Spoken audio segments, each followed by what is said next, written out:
the Eagles were finally back at practice today, and Nick Sirianni spoke to the media, and the one thing I got out of it, Frank Reich definitely could be coming back to Philly.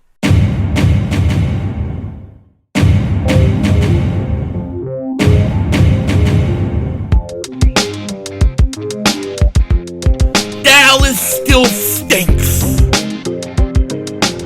Yo, by the way, King Dingbat here, and the Eagles were finally back at practice today, getting ready for what? That stinking team in Washington with a stupid logo, stupid name, dumb owner, and I think they're getting sued now or something like that. It's crazy. What a crap hole that is. But the Eagles are getting ready for them because they gotta go 9-0 this Monday night. Now, before we get into all of it, you know what I gotta say. If you're new to the channel and you like the content, make sure you hit that like button. Make sure you hit that subscribe button, because we do this every day.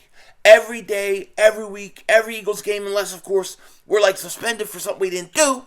But we usually stream every Eagles game. We will be back streaming this Monday night game. Cannot wait. And if you've been subscribed for a while, just double check. Double walk check. Make sure you're still subscribed, because you know how YouTube does me. And let me tell you, as of late, it's been happening again. I had 3 people tell me, hey, I don't know why they unsubscribed me. I didn't do it. So just double moonwalk check. Now, a quick announcement for those that are going to be watching the game on the Erect Penis Network tonight, Amazon Prime. I am not streaming this game. Okay, I am not going to be able to stream this game. It's the Atlanta Falcons and Carolina Panthers. First of all, the game stinks. It's a stinky game. Let's face it. We will be streaming the whole thing. We won't even be talking about the game. We won't even be talking about the game. Secondly, I've got to meet somebody tonight and tomorrow night about giving them one of the kittens we have. We're trying to give them away right now, so we're going to see. I have to meet somebody. So I won't be streaming tonight's game. I will, however, this is what I'm going to do. On Sunday, I am going to do my first triple header. Pause. But I'm going to be doing a triple header Sunday for the games. I'm going to stream the Giants at 1 p.m. Eastern, the Cowboys at 4:25 Eastern, and then I'm going to stream the Sunday night.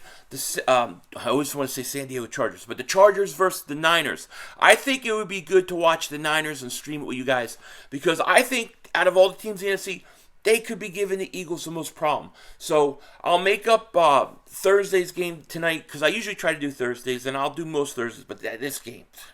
And we'll do the 49ers instead. Of course, Monday night we're streaming the Eagles. Now, enough of all that. Let's jump right into this. Okay, so the first thing I want to say is we heard some encouraging news today about Jordan Davis. Get this.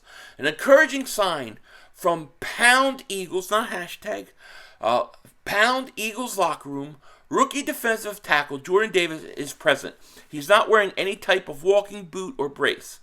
Davis, who hurt his ankle, is eligible to return from IR in Week 13 against the Titans. Now, let me say this. Can you imagine if we could get him back for the Titans game and he can play and take snaps? That would be huge for us. Our run defense is different when Jordan Davis is on the field. It just is. It's different. So that's encouraging. It gives me hope that maybe he'll be ready to go by the Titans game. If not, maybe the week after. To me, the most important thing is having Jordan Davis 100% healthy. Okay, I want him for the run in the playoffs. And if he's 85% versus the Titans, I don't play him. If he's 95% versus whoever, I don't play him. He has to be 100%. And he'll get there before the end of the season. So we're going to be good. Also, injury report today. Really, only one major one besides Jordan Davis, who's on IR. That's something we'll have to keep our eye on. And here's what Jeff Mosher said. Avonte Maddox, hammy, is out of practice for the Pound Eagles per injury report. Also, Josh Jove, hammy. Josiah Scott, ankle, limited. Everyone else on the report is listed as getting rest. So, that's good news that most everybody else is ready to go. Got to keep an eye on Avonte Maddox because he's a big loss in the slot. But hopefully he'll be ready to go. So we'll have to look out for that. But even if he's not, I mean, and I'll have my preview prediction video out either Friday or Saturday. I always like to put those prediction videos out when I have the final injury report, but we'll see how tomorrow goes. I might put it out tomorrow. But I mean, they should beat Washington either way. Washington's now under some investigation about who knows what. Man, what a crappy franchise, man. They changed their logo. They get a stupid logo, stupid name, doesn't even make any sense. And all of a sudden, now they're what? You got the Attorney General going after them or something like that. Dude, that's chaos. K-Motor Humpen Ass. That's all I can say. Who needs it? Who needs it? Now, one thing I thought was interesting today was Nick Sirianni's press conference. And in Nick Sirianni's press conference, they were asking him about Frank Reich and if he would bring Frank Reich in. And when they asked him this is what he said. Nick Sirianni on bringing Frank Reich back to Philly. Quote, I don't know yet. He says he doesn't know yet. So he says he doesn't know yet. But I think this is bound to happen. I think my prediction is that they're going to hire Frank Reich to be a consultant for this team and basically have him on retainer in case Steichen gets a job. If you've seen some of the things out there, Bleacher Report had something the other day where they were predicting the Arizona head coach to get fired, and they're saying that Steichen is going to be the guy that comes in to replace him.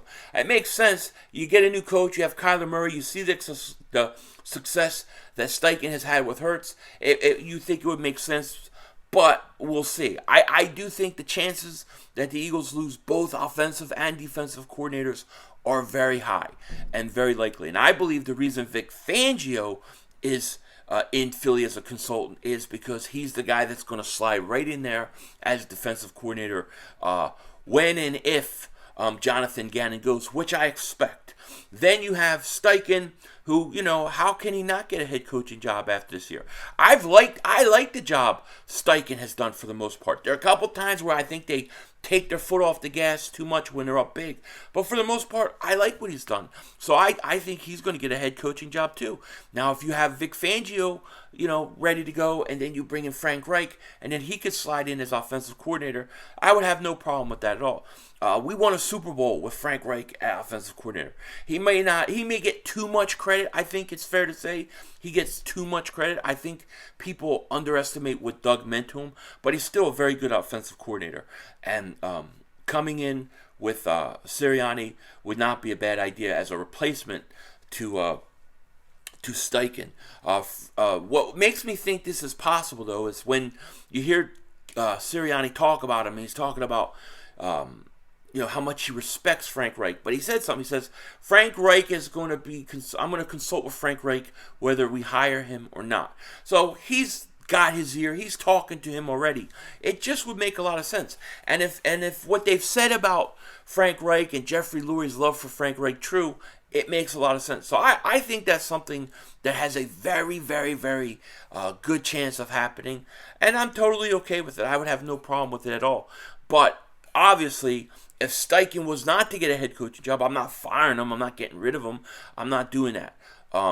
So it would, it would be contingent on, I guess, if they think Steichen's going to go. How can you not? You're 8-0, and you're about to go 9-0. Then you're going to go 10-0, and you're going to be sitting there 10-0 playing the Green Bay Packers. You're going to win that game too, 11-0. Let me tell you this about the Packers, right? If the Packers ever are going to fix this season or rebound or show some life, it's got to be this week versus Dallas. If they get beat by Dallas, they're done. Put a fork in them. They're done. You might as well shut Aaron Rodgers down for the year and let the young kids start playing because they're done. I think this is it for Green Bay. I think Green Bay, you have to be careful if you're Dallas. Dallas got to be careful this week. I know they're going to laugh at me, but you got to be careful. You're going to Green Bay and they're desperate. Desperate teams, no matter who you play, can be tough out sometimes. Dallas is going to have to be on their best. And I think it's really funny that I'm getting all these DMs from Cowboy fans and stuff. And I saw Mark Holmes' video and he's talking about, oh yeah, did you see Jim Johnson doesn't believe the Eagles are the best team and he thinks it's Dallas. Who cares what he thinks? cares what he thinks? You know what I mean? I don't care. He thought Buddy Ryan wasn't man enough to face him. Buddy Ryan would double moonwalk that ass. All right? I don't care what Jim Johnson says. He's a Cowboy guy. Of course he's going to say it. But Dallas, they better win this week. They lose this week, then they lose to Minnesota. That's 2 losses. That's 4 losses. They're 6-4. We're 10-0. Yeah, it's beautiful. But it's going to be an interesting week. And let me say this. You know, I'm blasting saying Cowboys better be on their A game because Green Bay is desperate. Well, let me tell you, the Eagles better be on their A game because Washington's also desperate. Okay, they've been desperate for years, and they're still desperate. And the thing with the Eagles, and the thing that we have to realize, we're not used to being in this position, right? Let's be honest. Eagle fans, we've never been 8-0. It's never happened in our franchise history. So we have to realize, and we have to understand that every team is going to give you their best. Every team wants to be that team that beats the undefeated team that is left in the league. So the Eagles have to play at their best because if they even come out a little sloppy, it could be tough. You saw it with Houston. You're going to get Washington's best shot on Monday night. So we got to be ready to go. I will have my preview prediction video probably tomorrow. If not tomorrow, definitely Saturday. And remember, Sunday triple header. We're live streaming. Not going to stream tonight. It's just a crappy game. It's just a crappy game, and I got things to do. So Sunday triple header. It's pause. Because every time I say, oh, double header, triple header, I get, hey, you forgot to pause. And then it's like at 3 minutes, 36, and I go check what it is, and it's like, oh, I said double header, triple header. What are you going to do? Everybody's talking about the headers. Anyways, with that said, take care. Talk to you later. Of course, don't be a dingbat. Remember, it's how we vision. We're all just living in it.